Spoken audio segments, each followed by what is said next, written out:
তারাবির নামাজটা আমরা রমজানে পেয়েছি। কত রাকাত? 20 রাকাত। এখন শুনলাম বিভিন্ন মসজিদে, এই দেশে বিভিন্ন মসজিদে 10 রাকাত পড়ে কিছু লোক বের হয়ে যায়। কেন? না, 8 রাকাত পড়ে বের হওয়া এটা তো ধরেন আরেকটু কয়েক বছর আগেও ছিল। 8 রাকাত পড়ে বের হওয়া এটা কয়েক বছর আগেও ছিল, কিন্তু এখন হলো আগে যারা 20 রাকাত পড়তেন তারা অনেকে 10 রাকাতের পরে বের হয়ে যান। এটার ইতিহাস জানা থাকা দরকার। এই ইতিহাস না জানলে নতুন প্রজন্ম পরে বলবে তারাবির রাকাত কয় রাকাত? বলেন নাউজুবিল্লাহ। ইতিহাস জানতে হয়, কখন কোন নতুন সমস্যা যুক্ত হয়।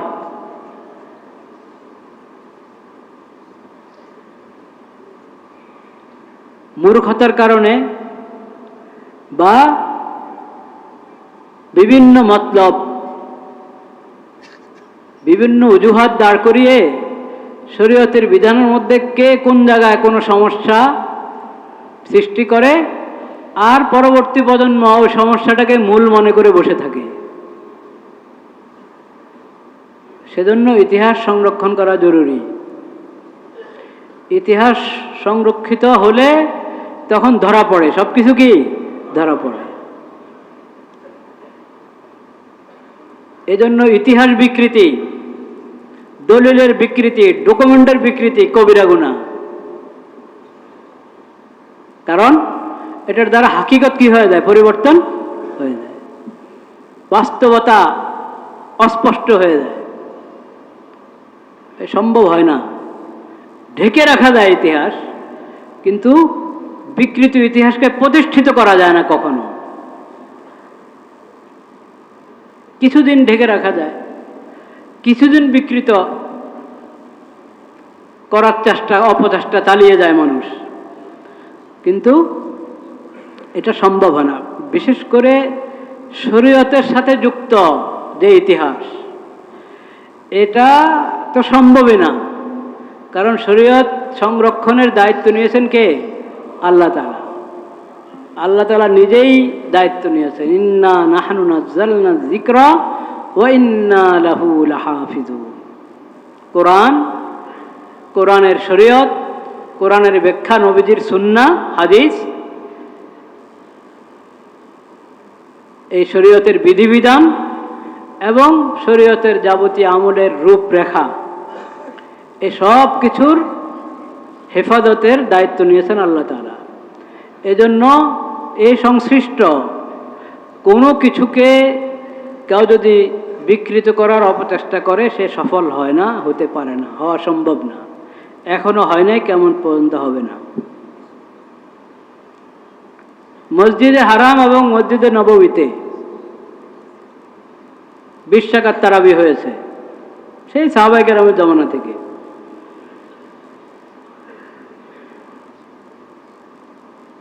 মসজিদে হারাম এবং মসজিদে নববীতে 20 রাকাত তারাবি।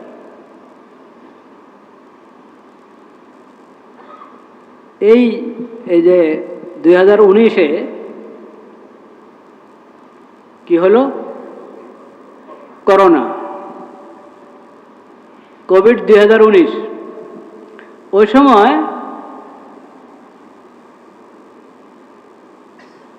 আপনারা মনে থাকবে আপনাদের যে মসজিদে জমাত একবারে সংকুচিত হয়ে গেছিল, হ্যাঁ, ফাঁকা ফাঁকা হয়ে দাঁড়াতো। তো ফাঁকা ফাঁকা হয়ে দাঁড়ানো সুন্নত না মিলে মিলে দাঁড়ানো সুন্নত? ওই সময় একটা ওজরের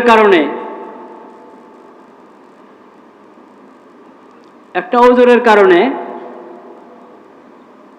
চাই সেটা কৃত্রিম কারণে ওজোর পয়দা হয়েছে আর বাস্তব কারণে পয়দা হয়েছে, সেটা আরেক প্রসঙ্গ, কিন্তু একটা ওজোর দাঁড়িয়েছে, তখন ফাঁকা ফাঁকা হয়ে দাঁড়াইতো। তো এখন কি আপনারা ফাঁকা ফাঁকা হয়ে দাঁড়াবেন?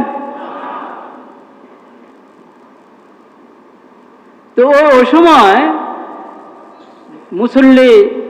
বেশি মুসল্লি মসজিদে জমা না হয়, এবং লম্বা সময় মসজিদে না থাকে, সেজন্য ওখানে ওনারা 20 রাকাতকে কয় রাকাত করেছেন?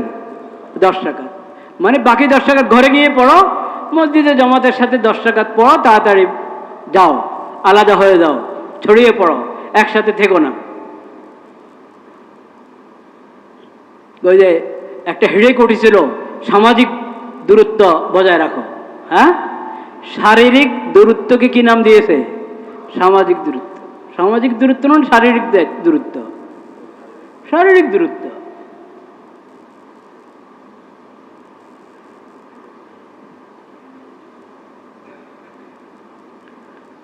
তো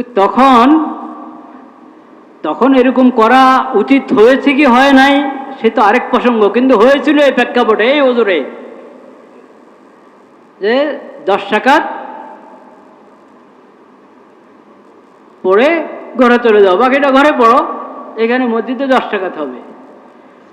তো 2019-এর কোভিড 2019 আবার দ্বিতীয়বার বিষয় কিছু সমস্যা ছিল, সেটা পার হয়ে গেছে কবে? এখন 2026,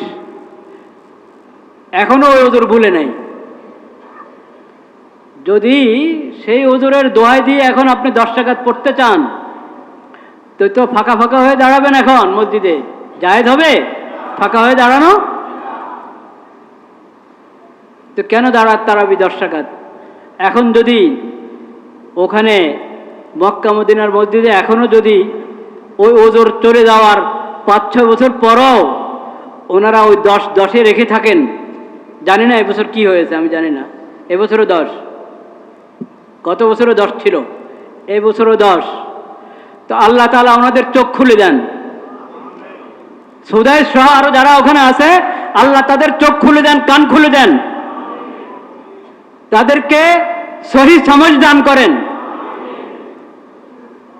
যে ওজোরের অজুহাত দিয়ে 10 পড়েছিল 2 বছর, সেই ওজোর কবে চলে গেছে? এখনো তুমি তারাবি 10 বছর পড়ছ?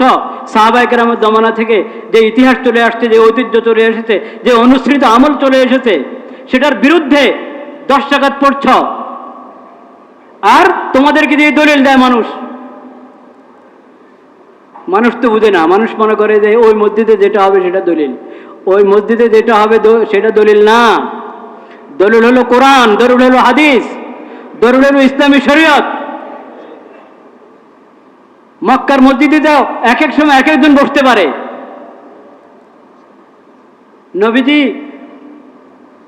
নবী করিম সাল্লাল্লাহু আলাইহি সাল্লাম রাসূল এবং খাতামুন নবীন হিসাবে আগমনের পূর্বে ওখানে তো মুশরিকদের দখল ছিল। কার দখলদারি ছিল? মুশরিকদের দখলদারিত্ব ছিল। ওরা তো মসজিদে হারামের মধ্যে, কাবা শরীফের মধ্যে, আল্লাহর ঘরের মধ্যে মূর্তিও বসেছে। তো সেই জন্য কি মসজিদে মসজিদে মূর্তি বসানো হবে? নাউযুবিল্লাহ। যখন হক এসেছে, কুল জাআল হক ওয়া যাহাকাল বাতিল ইন্নাল বাতিলা কানা যাহুকা, এক এক মূর্তি। নবী করিম সাল্লাল্লাহু আলাইহি ওয়াসাল্লাম খালি ইশারা করেছেন, আর এক একটা ভেঙে ভেঙে পড়ে গেছে। তো মসজিদে হারামকে আল্লাহ হেদায়েতের কেন্দ্র বানিয়েছেন, কিন্তু হেদায়েতের দলিল কোরআনকে বানিয়েছেন, হেদায়েতের দলিল হাদিসকে বানিয়েছেন, হেদায়েতের দলিল নবীজির সিরাতকে বানিয়েছেন, হেদায়েতের দলিল ইসলামী শরীয়তকে বানিয়েছেন।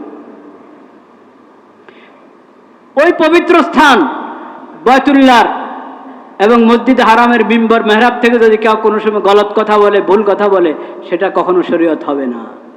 শরীয়ত তো হবে যেটা শরীয়ত দলিল দ্বারা যেটা প্রমাণিত সেটা। সেজন্য 20 রাকাত অনুসৃত তারাবি, এটাকে কোনো ওজোরে 10 বানিয়ে ওজোর চলে গেছে, এখন ওনারা 10-এর মধ্যে বসে আছেন, এটা কখনো শরীয়তের দলিল হবে না। শরীয়তের দলিল হবে যেটা সাহাবায়ে কেরামের জমানা থেকে চলে এসেছে, সে আমল। কাজেই এই রমজানের মতো এই বরকতপূর্ণ সময়, এই ফজিলত, এই বরকত নষ্ট করবেন না ভাইরা। 10 রাকাত পড়ে বের হয়ে যাবেন না মসজিদ থেকে, 20 রাকাত পুরা করবেন। আমি যখন 10 রাকাতের কথা বললাম, কিছু ভাই বললেন যে 8 রাকাত পড়ে বের হয়ে যায়। 8 রাকাত পড়ে বের হয়ে যাওয়া, এটাও সেই সাহাবায়ে কেরামের জমানা থেকে চলে আসা ওই ঐতিহ্যের কি বিপরীত বিপরীত। তবে এটা আরো কয়েক বছর আগের আর কি। এটা কোন সনে শুরু হয়েছে?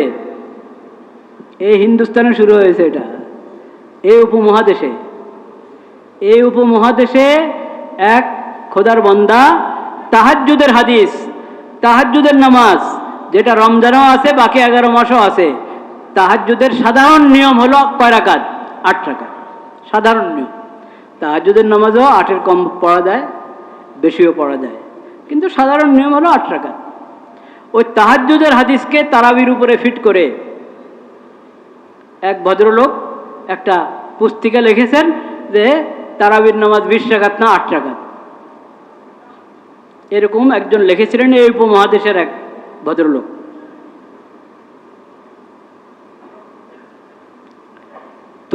তিনি যে সম্প্রদায়ের সঙ্গে ওনার সম্পর্ক, তাদেরই একজন ওনার খণ্ডনে কিতাব লিখেছেন যে না 8-9-20 8-9-20। এই উপমহাদেশে এটা একজনে শুরু করেছে।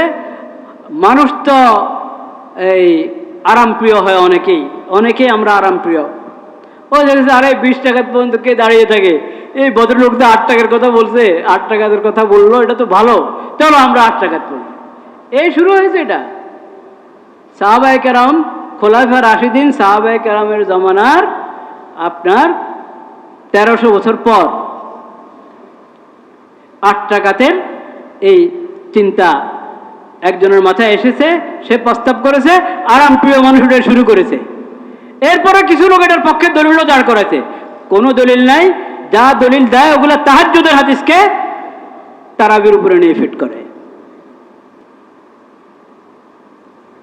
আমি এই মিম্বর থেকে আমি চাই যে শরীয়তের ইজমাই বিষয়গুলো নিয়ে আমি আলোচনা করি। খুঁটিনাটি বিষয় আলোচনা করার অনেক আছে। মাযহাব আমরা জানি আহলুস সুন্নাত ওয়াল জামাতের কয়টা মাযহাব? 4টা মাযহাব। মালিকি মাযহাব, হাম্বলি মাযহাব, শাফিঈ মাযহাব, হানাফি মাযহাব। 4 মাযহাব হক, 4টা আহলুস সুন্নাত ওয়াল জামাতের মাযহাব। এখানে অধিকাংশ মুসলমান হানাফি এই দেশে।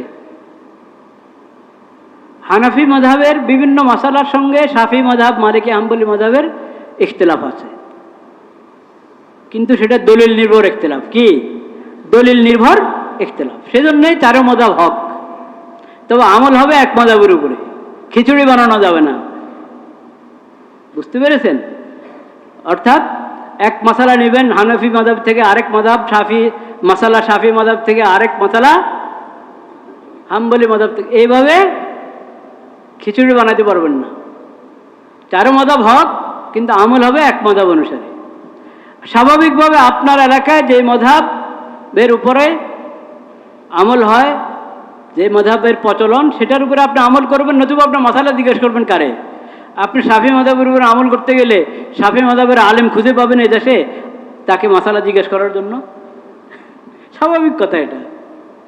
আচ্ছা, কিন্তু আমি এই মিম্বর থেকে হানাফি মাযহাব শাফি মাযহাবের ইখতিলাফ যেসব বিষয়, ওইসব বিষয় আলোচনা করি নাই, করার ইচ্ছাও নাই, কারণ এটার জরুরত নাই।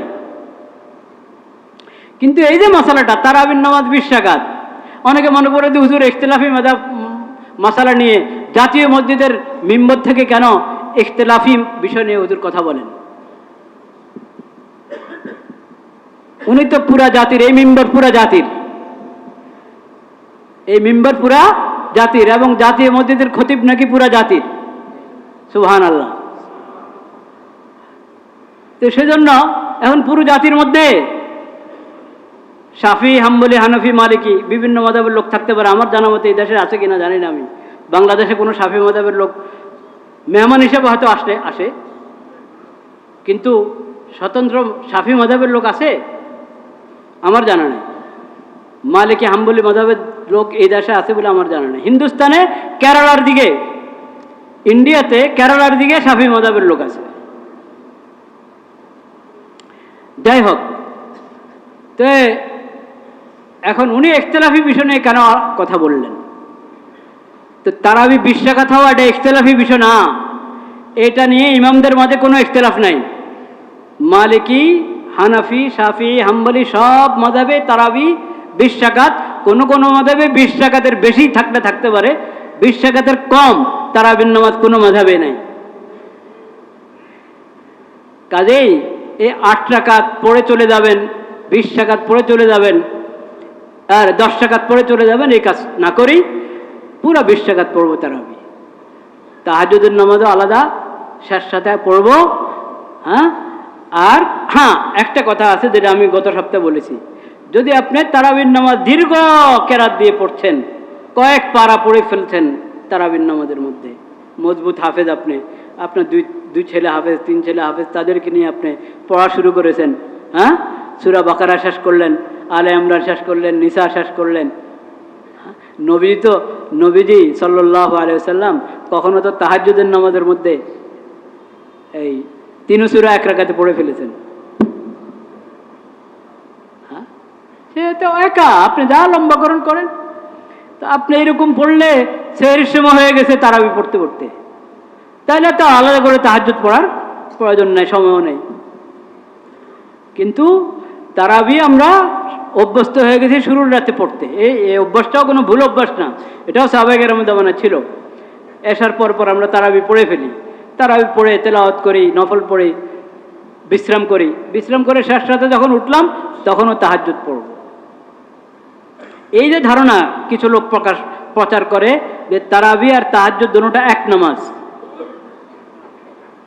এই ধারণা কিনা ঠিক না।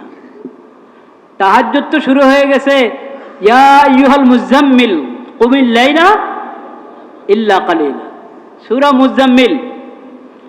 মুজাম্মিলের মধ্যে তাহাজ্জুদের বিধান এসেছে। সূরাতুল ইসরা 15 পারা, ওখানে তাহাজ্জুদের কথা আছে। এগুলো তো নবী করিম সাল্লাল্লাহু আলাইহি ওয়াসাল্লাম যখন মক্কা মুকাররমা ছিলেন তখনই এসব আয়াত অবতীর্ণ হয়েছে, তাহাজ্জুদ তো তখন থেকে। কিন্তু তারাবির নামাজ তো রমজানের রোজা যখন শুরু হয়েছে তখন থেকে তারাবির নামাজ। আর রমজানের রোজা সর্বপ্রথম ফরজ হলো মক্কাতে না মদিনাতে? নবীজি যখন মদিনা হিজরত করে আসলেন এরপরে রমজানের রোজা ফরজ হয়েছে। রমজানের রোজা যখন ফরজ হয়েছে তখন নবী করিম সাল্লাল্লাহু আলাইহি ওয়াসাল্লাম বলেছেন ফারাদাল্লাহু লাকুম সিয়ামাহু ওয়া সানানতু লাকুম কিয়ামাহু।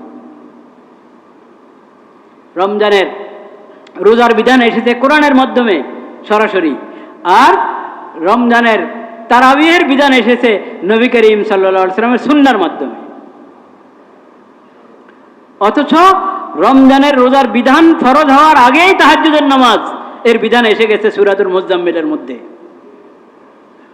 তো তাহাজ্জুদ তো আগে থেকে শুরু হয়েছে। রমজানের রোজা ফরজ হওয়ার আগেও তাহাজ্জুদ ছিল, ফরজ হওয়ার পরেও তাহাজ্জুদ আছে। আর তারাবিহের নামাজ এটা রমজানের মাস উপলক্ষে, রমজানের দিনে রোজা আল্লাহ তাআলা ফরজ করেছেন, আর রাত্রের তারাবি সুন্নাহ হিসাবে আল্লাহর পক্ষ থেকে নবী করিম সাল্লাল্লাহু আলাইহি সাল্লাম ঘোষণা করেছেন। মান সামা রমাদান, ফজিলত, একটা ফজিলত, দুনো আমলের একটা ফজিলত কিন্তু বরাবর। সিয়ামের অনেক ফজিলত আছে আলাদা করে, কিন্তু একটা ফজিলত সিয়াম এবং কিয়াম। কিয়াম মানে বুঝেন কিন্তু, কিয়াম ও রমাদান, রমজানের রাত্রে তারাবিহের মধ্যে কোরআন তেলাওয়াত করা এবং শোনা, এটা হলো কিয়াম রমাদান। সিয়াম রমাদান, মান সামা রমাদান ঈমানান ওয়া ইহতিসাবান গুফিরা লাহু মা তাকাদ্দামা মিন যামবি। আল্লাহ মাগফিরাত করে দেন রমজানের সিয়ামের উসিলায়। আবার মান কামা রমাদান ঈমানান ওয়া ইহতিসাবান গুফিরা লাহু মা তাকাদ্দামা মিন যামবি। কিয়াম রমাদানের উসিলায় আল্লাহ তাআলা কি করে দেন? মাগফিরাত করে দেন। তো রমজান রহমত, মাগফিরাত এবং দোজখ থেকে মুক্তির মাস। হ্যাঁ, প্রতিদিন 10 দিন দিয়ে একটা কথা আছে, রহমতের 10 দিন, মাগফিরাতের 10 দিন, আর দোজখ থেকে মুক্তির 10 দিন। ওটা ওরকম মনে করে না যে রহমতের মধ্যে কোনো মাগফিরাত নাই, মাগফিরাতের মধ্যে আর অন্য কোনো কিছু নাই। মাগফিরাতটাও তো রহমত, আর রহমত হলেই তো মাগফিরাত হবে। পুরো রমজান মাসে এই রহমত, মাগফিরাত এবং দোজখ থেকে মুক্তির মাস।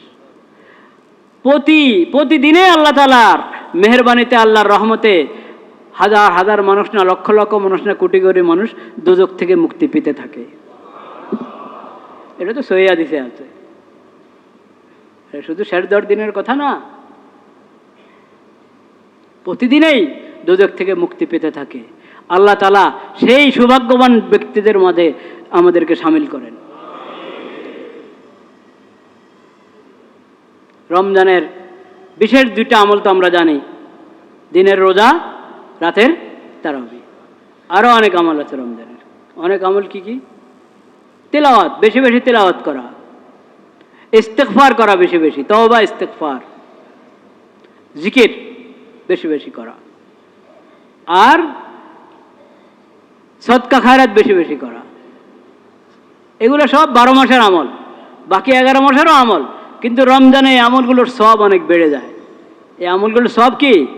রমজানের বরকতে নেক আমলের মান এবং সওয়াবের পরিমাণ আল্লাহ তাআলা বাড়িয়ে দেন। সওয়াবের মানও বাড়িয়ে দেন, সওয়াবের পরিমাণও কি? একটি বর্ণনা তো এরকম এসেছে, 1/70, 1/70।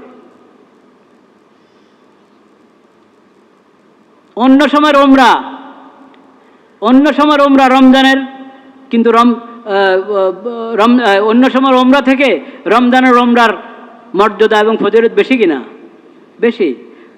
এক হাদিসে তো এসেছে, নবী করিম সাল্লাল্লাহু আলাইহি ওয়াসাল্লামের সঙ্গে হজ করার মতো রমজানের ওমরা সওয়াব। তাহলে আমলের মান অনেক বেড়ে যায়, সওয়াবের পরিমাণ অনেক বেড়ে যায়। সেজন্য সদকা খায়রাত, ইফতার করানো অনেক বড় সওয়াব। ইফতারের হাদিয়া পাঠিয়ে দেন, ইফতার করার জন্য অর্থ পাঠিয়ে দেন, তৈরি করা ইফতার পাঠিয়ে দেন। মানুষ এখন অভ্যস্ত হয়ে গেছে বাজার থেকে কিনে কিনে নিয়ে আসে।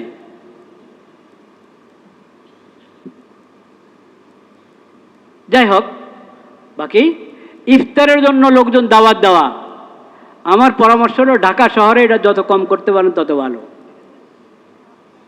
কারণ আপনার ইফতারের দাওয়াত কবুল করতে গেলে কারো আসরের জামাত ছুটবে, কারো মাগরিবের জামাত ছুটবে, ইফতারের মজলিসটাও ঠিকমতো এসে পাবে না। হ্যাঁ, সবাই যারা উপস্থিত আছে ওরা ইফতার করছে, উনি শেষের দিকে এসে সামিল হলো। হ্যাঁ, আবার গিয়ে যে উনি ওনার জায়গায় তারাবি পড়বেন এই সুযোগ হবে না। এরকম জ্যাম কিনা? হ্যাঁ, আল্লাহ তাআলা ঢাকা শহরের জ্যামকে নিয়ন্ত্রণে এনে দেন। আল্লাহ তাআলা দোয়া করি সবাই। অন্য সব শহরের রাস্তাঘাটের জ্যাম, এটা একটা কঠিন পরিস্থিতি, আল্লাহ তাআলা আসান করেন। এবং ট্রাফিকের দায়িত্বে যারা আছেন তাদেরকেও আল্লাহ তাআলা তৌফিক দান করেন নিয়ন্ত্রণ করার। অনিয়মের কারণে, অনিয়ম খালি দায়িত্বশীলদের অনিয়ম না, আমরা যারা গাড়িওয়ালা, গাড়ির মালিকরা এবং গাড়ির চালক, ড্রাইভ যারা করে ড্রাইভাররা, অনিয়ম আছে কি নাই?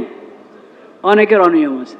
সব ধরনের অনিয়ম থেকে দূরে থাকতে হবে। এই জন্য যে আমার অনিয়মের কারণে অনেক ভাই কষ্ট পায়, অনেক ভাই কষ্ট পায়। ইদাউল মুসলিম,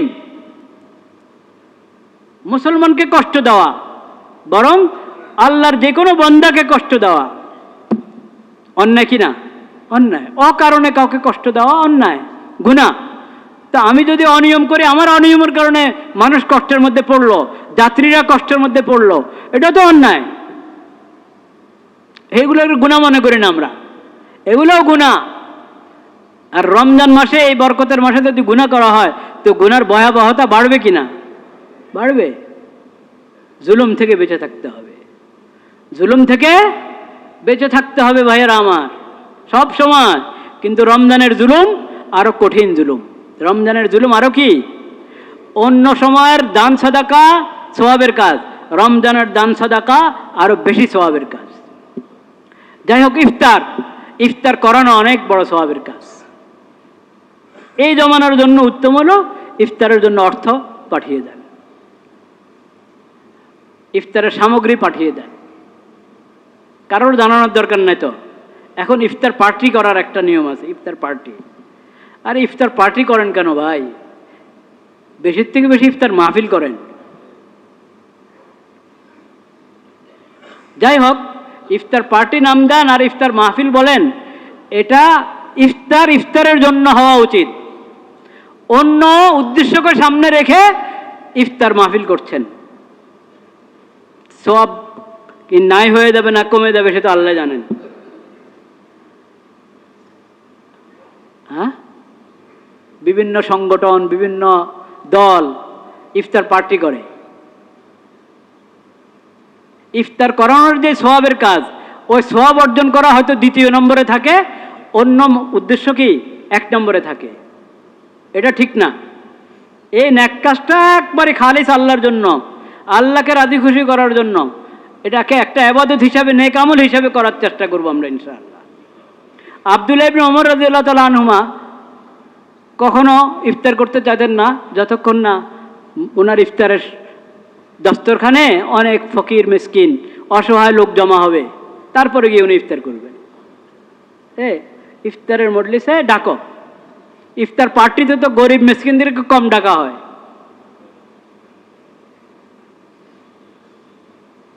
ইফতার বিতরণ করেন গরিব মিসকিন অসহায়দের লোকদের মাঝে, অনেক সওয়াবের কাজ। খালি নিজের দেশে না, অনেকে মনে করে গাজাতে যুদ্ধবিরতি হয়ে গেছে, এখন ওখানে আর কোনো অনুদান পাঠানোর কি নাই, দরকার নেই। খোঁজ নিয়ে দেখেন না, বাজারে সব কিছু আছে কিন্তু যাবে কোনো অর্থ নাই যে খরিদ করবে বাজার থেকে। কঠিন পরিস্থিতি চলছে ওখানে। যারা হিম্মত করবেন, যদি আপনি খোঁজ নেন আপনার চারপাশে কোন সূত্রে, নির্ভরযোগ্য সূত্রে ওখানে অর্থ পাঠাতে পারবেন, ইফতারের জন্য অর্থ পাঠান, সেহরির জন্য অর্থ পাঠান, পোশাকের জন্য অর্থ পাঠান, যে যা পাঠাতে পারেন অর্থ পাঠান। নির্ভরযোগ্য ব্যক্তির কাছে একত্র করেন, সূত্র তালাশ করেন, নির্ভরযোগ্য সূত্রে পৌঁছানোর চেষ্টা করেন গাজাবাসীদের জন্য। এবং বিশ্বের যে কোনো জায়গায় মানুষ মজলুম হয়ে আছে, অসহায় আছে, তাদের দিকে হাত বাড়ানো দরকার।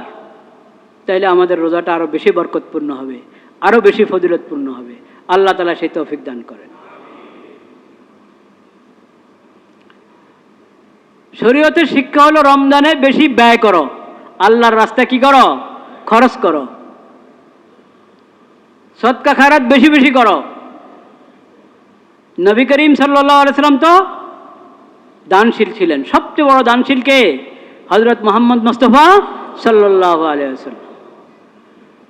তার বদান্যতা সব ধরনের কল্যাণ, ঈমান এবং ইলমের কল্যাণ, হেদায়েতের কল্যাণ, ওই ক্ষেত্রে তিনি যেমন সবচেয়ে বড় দানশীল ছিলেন, সবচেয়ে বড় বদান্য ছিলেন, ঠিক অর্থ সদকা খায়রাতের দিক থেকেও সবচেয়ে বড় দানশীল এবং সবচেয়ে বড় বদান্য ছিলেন নবী হযরত মুহাম্মদ মুস্তাফা সাল্লাল্লাহু আলাইহি ওয়াসাল্লাম। সর্বশেষ নবী, শ্রেষ্ঠ নবী, বিশ্ব নবী হযরত মুহাম্মদ মুস্তাফা সাল্লাল্লাহু আলাইহি ওয়াসাল্লাম। কানা রাসূলুল্লাহ সাল্লাল্লাহু আলাইহি ওয়াসাল্লাম আজওয়াদান নাস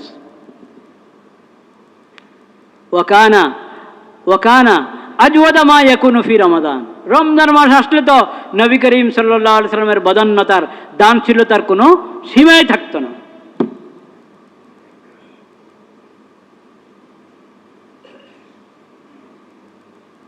তো উম্মত কি করবে?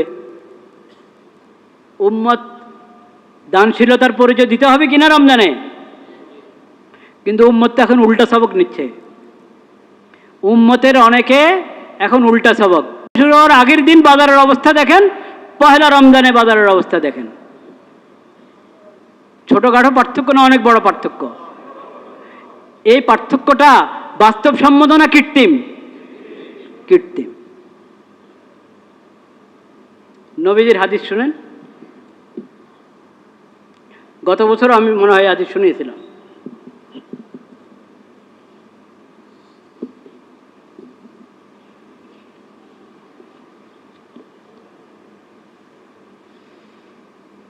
নবী করিম সাল্লাল্লাহু আলাইহি সাল্লাম বলেছেন, সাহাবী বলেন, আমি নবীজির থেকে একবার না দুইবার না অনেকবার শুনেছি। নবীজি বলেছেন, মান দাখালা ফি শাইইন মিন আসআরিল মুসলিমিন লিয়ুগলিয়াহু আলাইহিম ফাইন্না হাক্কান আলাল্লাহ আন ইউকঈদাহু বিউজমিন মিনান নারি ইয়াউমাল কিয়ামা। যে ব্যক্তি কৃত্রিমভাবে বাজার দর বাড়িয়ে দেয়,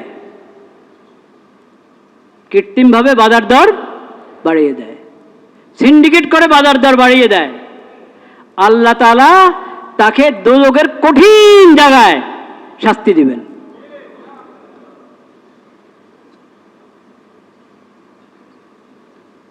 ভাইরা আমার, সব ব্যবসায়ীদেরকে খেয়াল করতে হবে। আপনাদের এই কৃত্রিম সংকট তৈরি করা বাজারের মধ্যে কৃত্রিমভাবে বাজার দর বাড়িয়ে দেওয়া, রমজানের সামগ্রী ওগুলোর মধ্যে বাড়িয়ে দেওয়া, এটা অনেক বড় জুলুম, রমজানের অসম্মান। রমজানের কি অসম্মান? রমজানের সম্মান তো হতো পারলে একটু দাম কমায় দিতেন, তা করবেন না তো কমপক্ষে স্বাভাবিক রাখেন বাজারকে। বাজারকে ইচ্ছা করে অস্বাভাবিক করছেন, এটা কবিরা গুনাহ, এটা বরকতের ব্যবসা নয়। এই ব্যবসার দ্বারা বরকত হবে না। মনে হচ্ছে যে অনেক কামাচ্ছেন, আল্লাহ তাআলা সব ডুবাইয়া দিবেন।